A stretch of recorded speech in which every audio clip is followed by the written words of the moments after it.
Cloche, minute de silence et discours. La Suisse a donc rendu hommage, une journée de deuil national, un peu plus d'une semaine après l'incendie du bar Le Constellation qui a fait 40 morts et 116 blessés.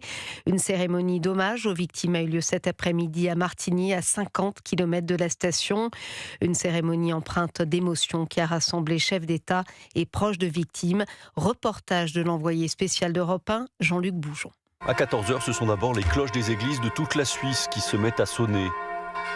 Au premier rang des personnalités, Emmanuel Macron, l'air grave aux côtés du président italien et des représentants d'une trentaine de pays, puis plus loin les familles de victimes, 150 proches qui tous portent une rose blanche à la main. C'est à eux que s'adresse le président du gouvernement du Valais, Mathias Reinhardt, la voix pleine d'émotion. Je veux vous dire, nous sommes avec vous.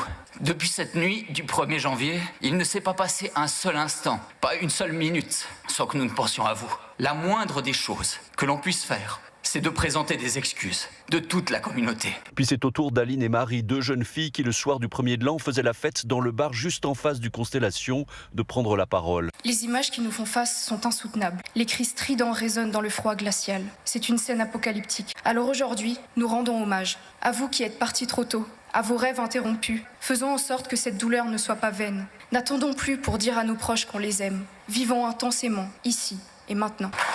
Un message d'espoir applaudi par les 700 personnes présentes dans la salle, mais aussi par les centaines d'habitants de Crans-Montana qui, à 50 km d'ici, avaient pris place devant les écrans géants sous des flocons de neige, aujourd'hui symbole d'une grande tristesse. Martigny, Jean-Luc Boujon, Europe 1. Et en marge de ces hommages, les propriétaires de l'établissement, Jacques Moretti et son épouse Jessica, ont été longuement auditionnés pendant plus de 6 heures à Sion.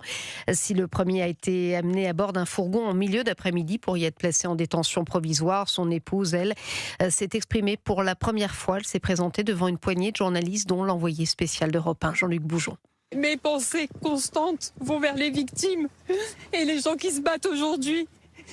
C'est une tragédie inimaginable et jamais on n'aurait pu imaginer ça et ça s'est passé dans notre établissement et je tiens à m'excuser.